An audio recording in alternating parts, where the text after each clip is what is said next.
Deus seja louvado. Título desta mensagem: Deus fala pela Bíblia, pela consciência e pela natureza. Peço que abram sua Bíblia no capítulo 3 de Gênesis, verso 8, que diz o seguinte: E ouviram a voz do Senhor Deus, que passeava no jardim pela viração do dia. E escondeu-se Adão e sua mulher da presença do Senhor Deus, e entre as árvores do jardim. E chamou o Senhor Deus a Adão e disse-lhe: Onde estás? Ele disse: Ouvi a tua voz soar e temir, porque estava nu e escondi-me. A minha pergunta por esta mensagem é: Deus fala com o homem? Mas eu lhe digo, Deus tem nos falado desde o início. Adão ouviu a voz do Senhor no jardim do Éden. Deus também falou a Eva, e ela sabia que Deus estava falando e deve ter tremido, pois reconheceu que o desobedeceu. Duas pessoas, um homem e uma mulher, resolveram desobedecer a Deus e mergulharam num mundo onde a espiritualidade era fria e morta. Um mundo fisicamente produtivo, a não ser à custa de muito esforço e sofrimento. O mundo estava sobre a condenação divina, e a Bíblia ensina que o homem se encontra num período de trevas espirituais, porque o Deus desse século cegou o entendimento dos incrédulos. Segundo Coríntios, capítulo 4, no verso 4. Isaías, o grande profeta hebreu, disse: Apalpamos as paredes como cegos, sim como os que têm olhos, e andamos apalpando e tropeçamos ao meio-dia, como nas trevas, e entre os robustos somos como mortos. Isaías capítulo 59, verso 10. Ele estava fazendo uma descrição vivida da cegueira espiritual, que na realidade é a escuridão espiritual. E isso significa encontrar-se em meio às trevas. E é uma experiência terrível. Existem pessoas cegas que enxergam melhor do que outras que possuem ótima visão. O homem também é espiritualmente surdo. Outro grande profeta disse que o povo tem ouvidos para ouvir, mas não ouvem. Ezequiel capítulo 12, o verso 22. Jesus disse a mesma coisa com maior ênfase: se não ouviram a Moisés e os profetas, tampouco se deixariam persuadir. Ainda que ressuscite algum dentre os mortos, Lucas, capítulo 16, e o verso 31. A diferença entre a surdez física e a surdez espiritual é muito bem ilustrada, como campanhas do povo de Deus. E sempre temos uma pessoa para transmitir a mensagem por intérpretes para os surdos e mudos, e sempre com amor e atenção devemos amar, apertar a mão dessas pessoas. O mundo dos surdos e mudos é muito difícil de ser entendido por aqueles que desfrutam de uma boa audição. mas todos os dias, bendito Senhor, caminhamos no mundo de pessoas surdas, espiritualmente falando. Espiritualmente falando, muitos homens estão mais do que surdos e cegos, estão mortos. Estão mortos nos vossos delitos e pecados. Efésios capítulo 2 e verso 1. Para os que estão mortos espiritualmente, não existe possibilidade de comunhão com Deus. E é preciso essas pessoas ressuscitarem. Milhões de pessoas anseiam por um mundo de paz e felicidade, luz, harmonia e paz. Mas ao invés disso, acham-se envolvidas num mundo de pessimismo, trevas, discórdias, tumultos. Elas procuram a felicidade, mas esta parece fugir deles, assim como um raio de sol ou um facho de luz ilude uma criancinha que tenta agarrar de todas as maneiras. Muitas desistem e entregam-se ao pessimismo, e muitas vezes essas atitudes de desespero os conduz a um ciclo de festas e bares, onde tenta apagar a realidade do seu mundo. Bendito o Senhor, com a irrealidade do álcool, das drogas, às vezes tais pessoas são levadas para as drogas ou a dedicar-se desesperadamente a um passatempo ou esporte. Todos esses são sintomas de grande enfermidade, que é o escapismo, e são causados por uma infecção terrível chamada pecado. E muitas pessoas gostariam de enxergar Deus em seus microscópios e estabelece seu próprio método de análise e depois não chegam a nenhuma comunhão, nenhuma conclusão. E Deus continua sendo para elas o grande silêncio cósmico, desconhecido e invisível. E, no entanto, ele se comunica com aqueles que se mostram dispostos a obedecê-lo. Ele penetra no silêncio escuro com revelações francas e vivificantes.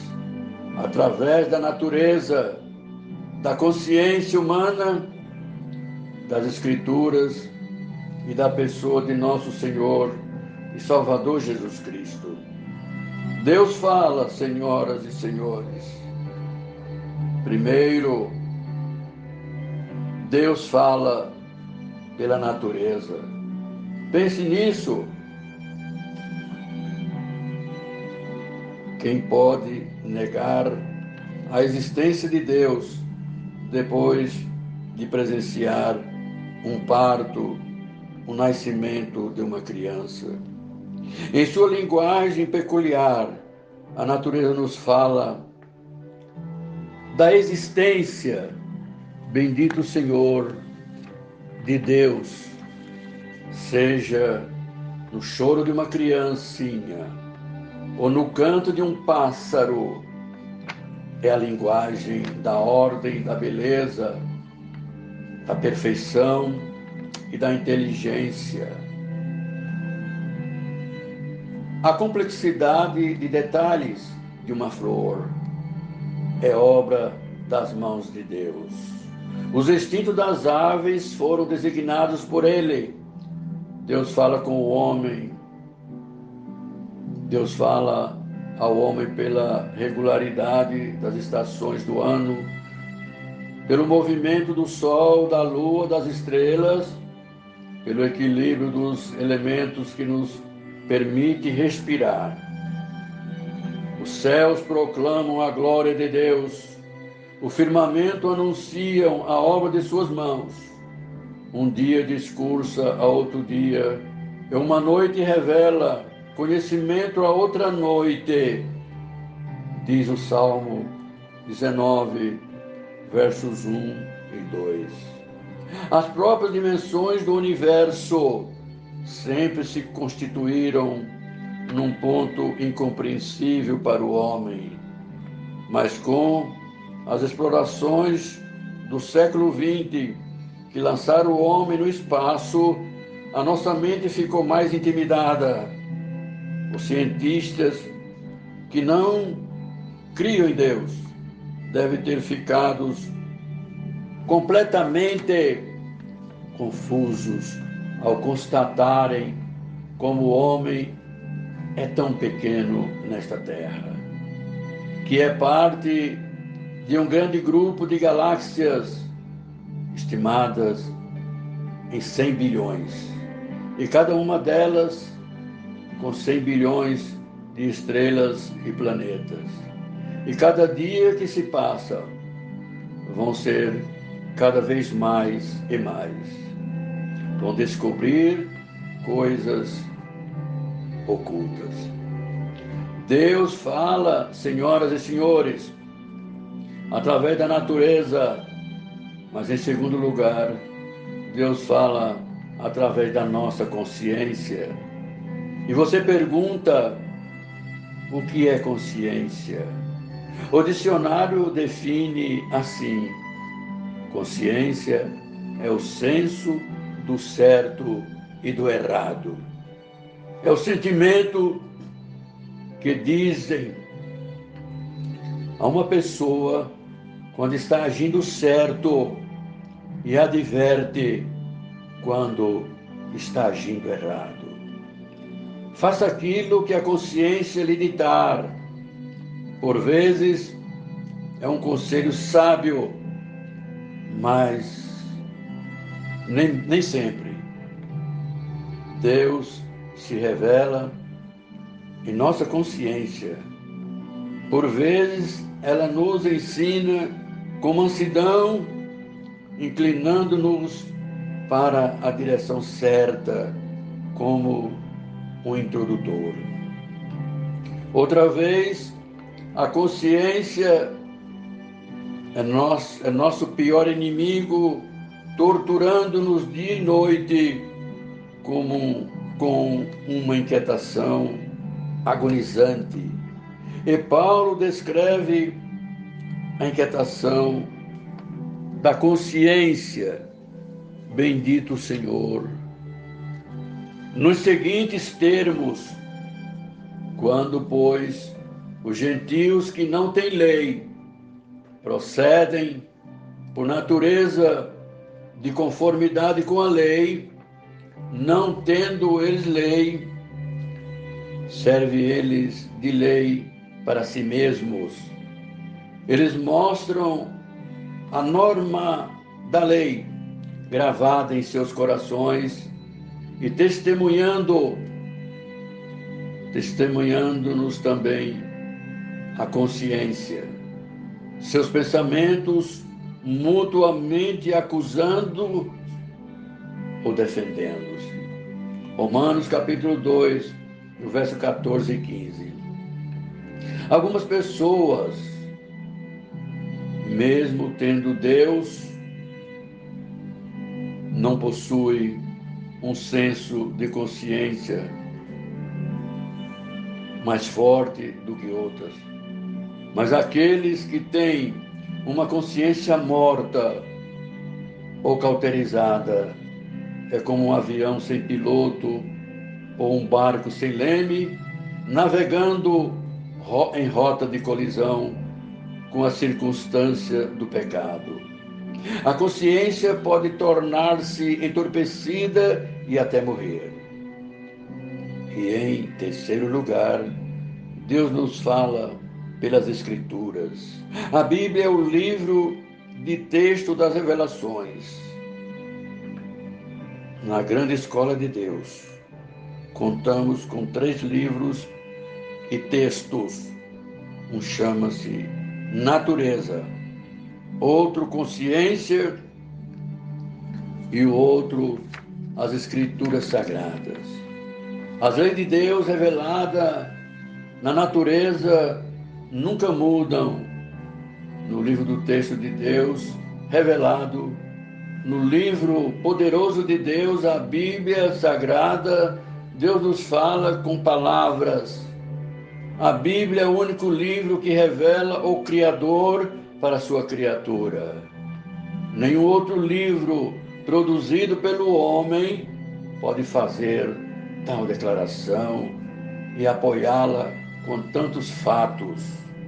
A Bíblia é singular em suas afirmações e ensinos, e na maneira como tem sido preservado através dos séculos. Nós vemos a mão de Deus. Hoje em dia, muitas pessoas examinando livros que dizem conter soluções para grandes indagações da vida e da morte. Muitos desses livros são produtos das religiões orientais ou da filosofia humanista. Os escritores bíblicos falaram de muitos modos para indicar que fora Deus que lhes dera as informações que possuíam. Somente no Velho Testamento eles afirmam 3.000 vezes que Deus falou alguma coisa.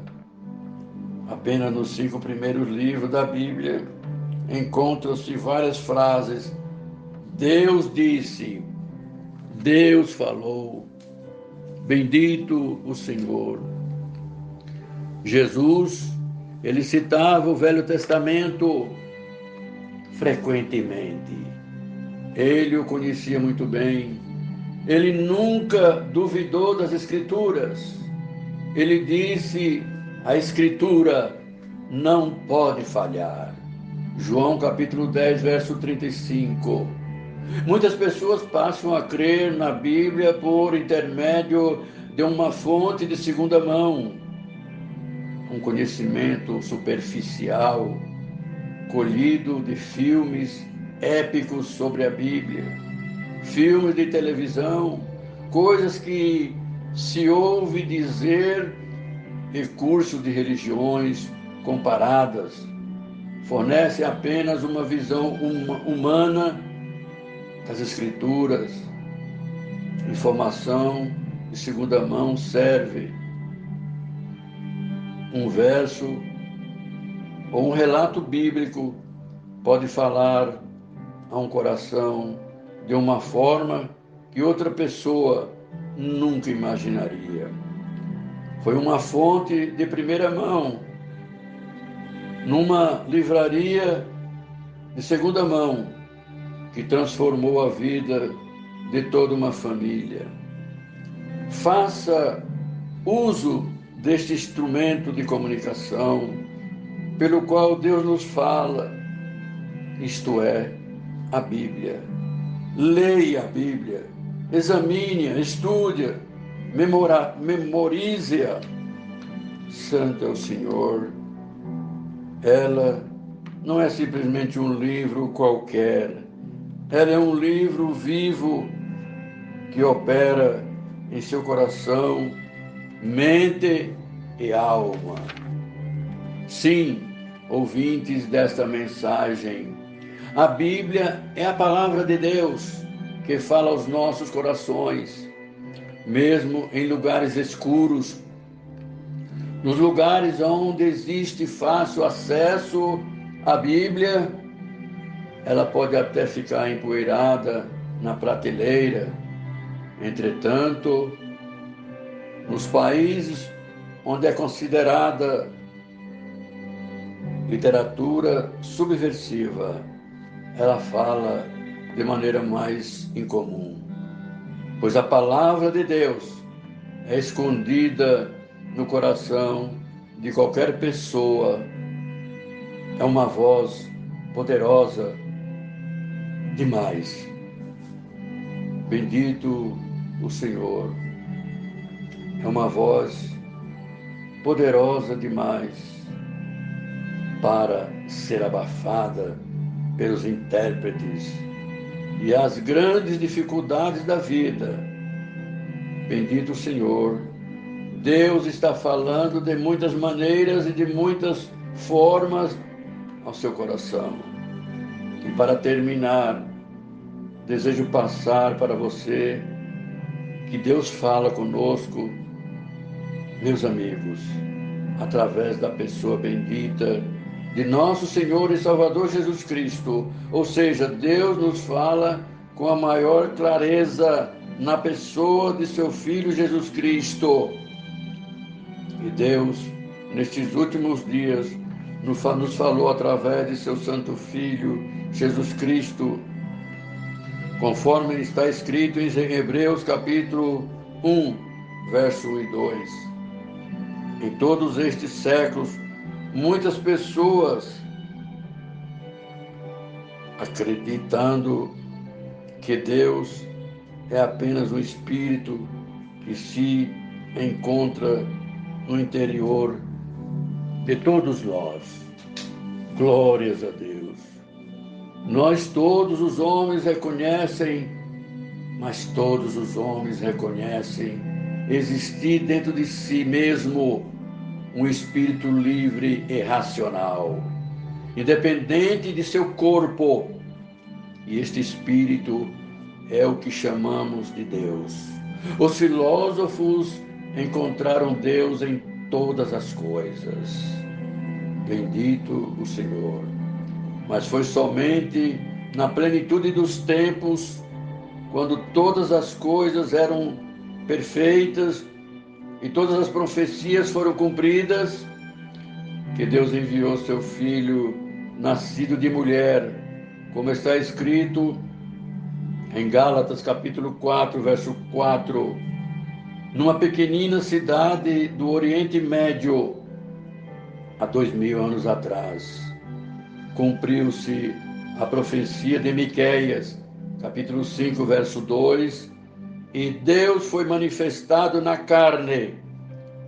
E essa manifestação veio na pessoa de Jesus Cristo, como está escrito em 1 Timóteo, capítulo 3, verso 16. As Escrituras dizem que Cristo, bendito o Senhor, que nele habita corporalmente toda a plenitude da divindade, como está escrito em Colossenses capítulo 2 e verso 9. Bendito o Senhor. E essa é a forma da revelação mais completa que Deus fez ao mundo.